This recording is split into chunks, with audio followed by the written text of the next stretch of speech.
Assalamualaikum warahmatullahi wabarakatuh. Waalaikumsalam warahmatullahi wabarakatuh. Alhamdulillahirrabbilalamin. Di pagi yang cerah ini, di hari Senin, kita bertemu kembali dengan mata pelajaran sejarah kebudayaan Islam. Nah, sebelum kita memasuki materi pembelajaran atau kita melakukan kegiatan belajar, Ibu ingin kalian mengecek kanan kiri kalian. Barangkali ada sampah, bisa diambil demi kenyamanan belajar kalian. Ada? Ada. Tidak ada. Oke. Sebelum kita memasuki materi pembelajaran, alangkah baiknya kita memohon kepada Allah supaya diberi kelancaran agar ilmu yang kita pelajari hari ini bisa bermanfaat untuk nantinya.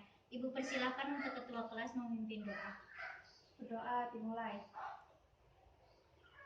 Selesai. Alhamdulillahirrabbilalamin. Gimana kabarnya anak-anak? Alhamdulillah. Alhamdulillah. Masih semangat? Masih. Oke, sebelumnya Ibu akan cek kehadiran kalian ya. Barangkali ada teman kalian yang tidak masuk. Oke. Bila Nurwaningsi ada? Ada. Dela Afif Ratunisa? Ada. Maratu Surya Purti Adit? Sakit. Oh, sakit. Ada surat? Ada. Ada. Nanti diberikan ya. Ya. Oke. Baik. Sebelumnya Ibu akan cek semangat kalian dulu. Ibu ada salam semangat. Nanti kalau Ibu bilang semangat pagi, kalian jawab pagi sambil kepalkan tangannya kayak gini ya. Oke, Ibu mulai. Semangat pagi. Pagi. Applause untuk kita semua. Oke, berarti masih semangat, semua sudah pada sarapan ya.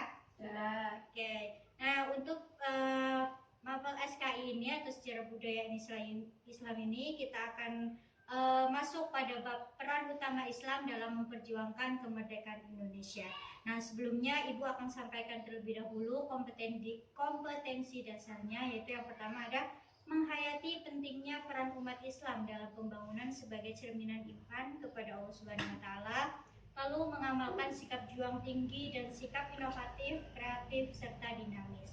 Lalu yang ketiga yaitu kita akan masuki yaitu mengamalkan sikap menganalisis peran umat Islam pada masa penjajahan dan kemerdekaan, lalu menganalisis peran umat Islam pada masa pasca kemerdekaan. Lalu tujuan pembelajarannya yaitu peserta didik mampu menghayati pentingnya peran umat Islam dalam pembangunan sebagai cerminan iman kepada Allah.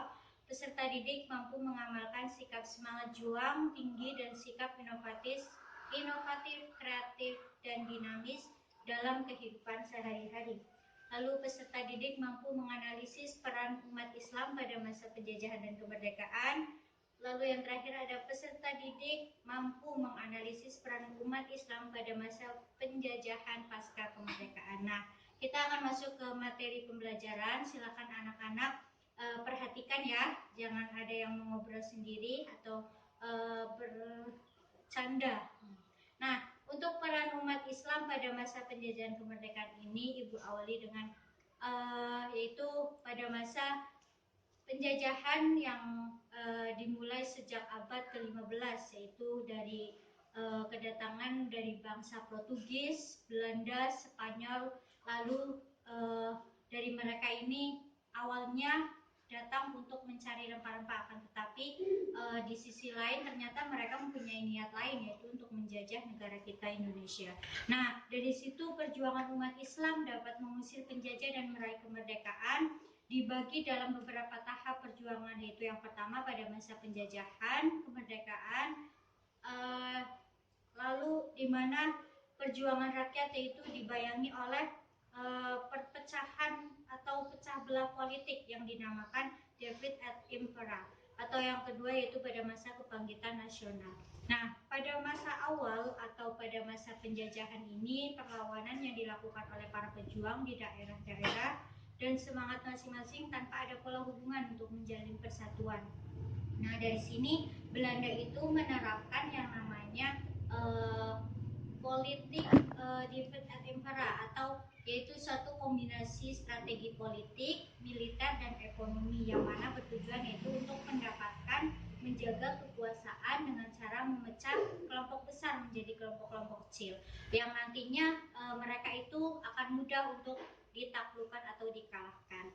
Nah, dari sini pada masa perjuangan itu umat Islam pada masa penjajahan itu di sini ada kayak kita kenal sebagai pahlawan ya, yaitu mereka itu diantaranya adalah Pangeran Diponegoro dari Jawa, lalu Tengku Umar dari Aceh.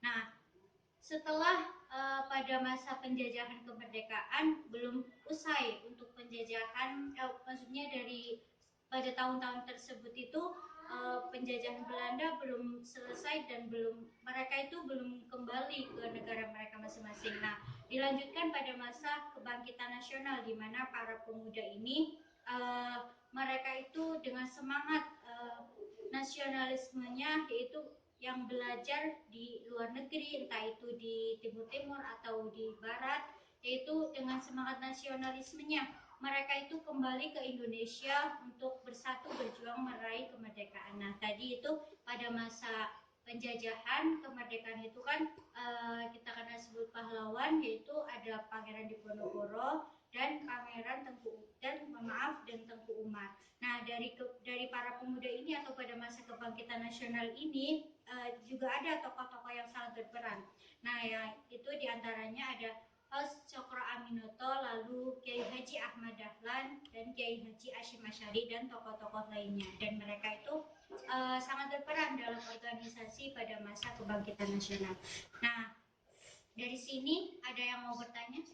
Ada pertanyaan? Iya, Dela, silahkan. Mengapa pada saat penjajahan di Indonesia diterapkan tentang politik David and Impera?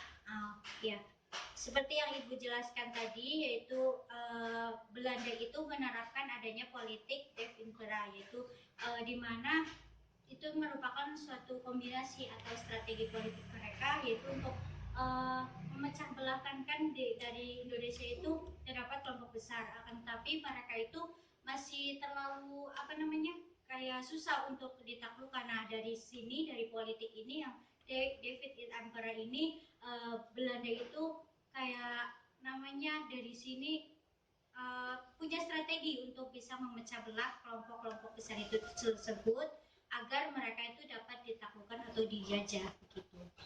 Nah, oke, nggak ada lagi atau ada yang Ibu bertanya? Tidak. Oke, Ibu lanjutkan ya. Nah, dari sini kita akan masuk pada peran umat Islam pada masa penjajahan dan kemerdekaan itu ada beberapa poin, yaitu yang pertama perjuangan umat Islam pada masa penjajahan, lalu yang kedua itu tadi Ibu sebutkan pada masa kebangkitan nasional. Nah, dari sini Ibu akan jelaskan salah satu tokoh yang Ibu sebutkan tadi. Tolong kalian nantinya bisa sebari Ibu menjelaskan, kalian bisa mencatat untuk bisa dipelajari di rumah ya. Nantinya juga dari situ Ibu akan masukkan tambahan nilai untuk dimasukkan dalam KKN. Oke, Ibu lanjutkan ya. Nah, perjuangan umat Islam pada masa penjajahan di Indonesia itu tadi ada Pangeran Diponegoro dan Tengku Umar. Nah, Ibu akan menjelaskan atau sedikit kita lebih cerita mengenai Pangeran Diponegoro. Nah, Pangeran Diponegoro adalah putra sulung dari Sultan Hamengkubuwono III atau Raja ketiga dari Kesultanan Yogyakarta. Nah, beliau ini lahir pada tanggal 11 November tahun 1785 di Yogyakarta dengan nama mustahar dari seorang ibu yang bernama Raden Ajeng Mangkrawati. Yang beliau itu merupakan keturunan Kiai Agung Perpelan, ulama yang sangat disegani di masa Panembakan Senopati yang mendirikan kerajaan Mataram pada saat itu. Nah, di awal ada peperangan, yaitu pada tahun 1825 sampai dengan 1830, yaitu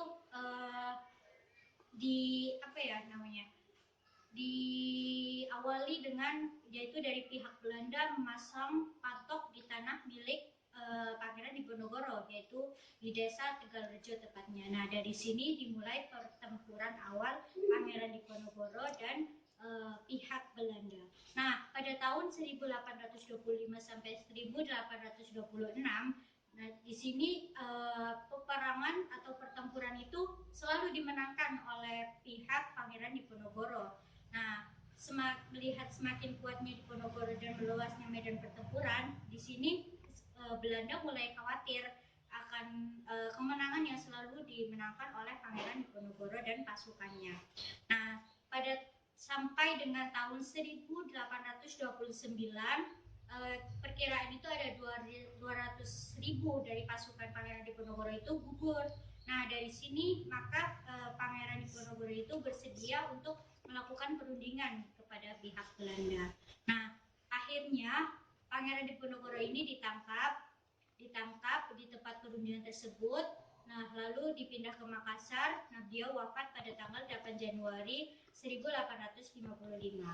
Nah, selanjutnya Ibu akan masuk pada perjuangan umat Islam pada masa kebangkitan nasional.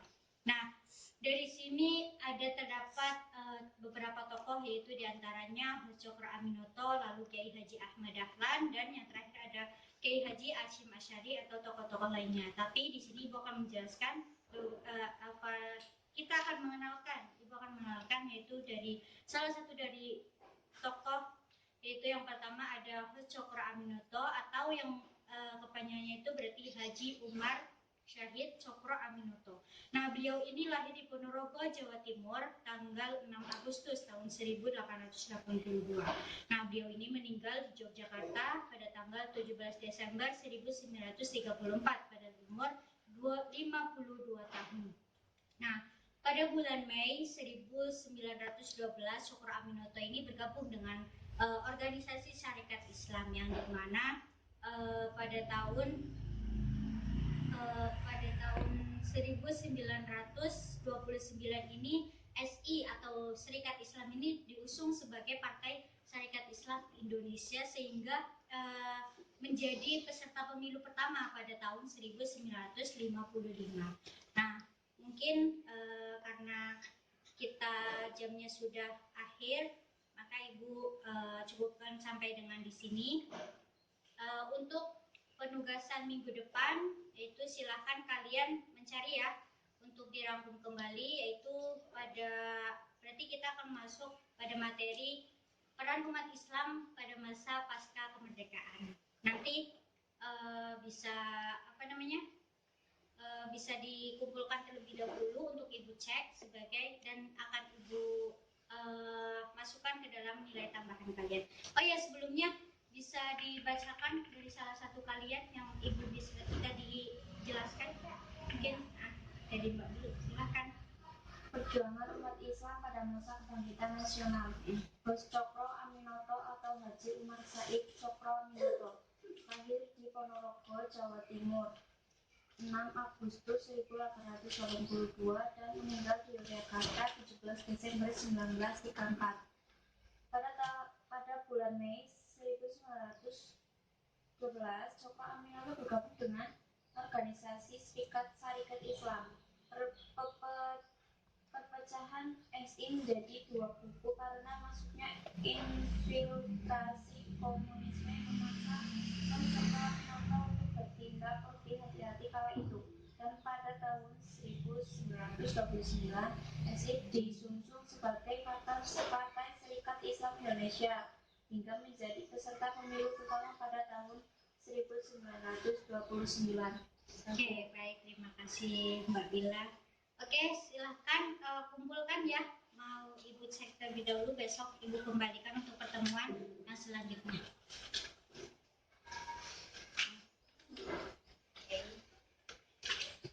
Nah, sebelum kita akhiri pembelajaran ini, mari bersama-sama kita mengucap hamdalah alhamdulillahirabbil alamin. Silakan untuk ketua kelas memimpin doa penutup. Doa dimulai. Selesai. Alhamdulillahirabbil alamin. Salam semangat untuk kalian dan tetap jaga kesehatan. Minggu depan kita bertemu kembali untuk membahas peran umat Islam pada masa kemerdekaan. Ibu akhiri, wabillahi taufiq wal hidayah. Wassalamualaikum warahmatullahi wabarakatuh. Waalaikumsalam warahmatullahi wabarakatuh.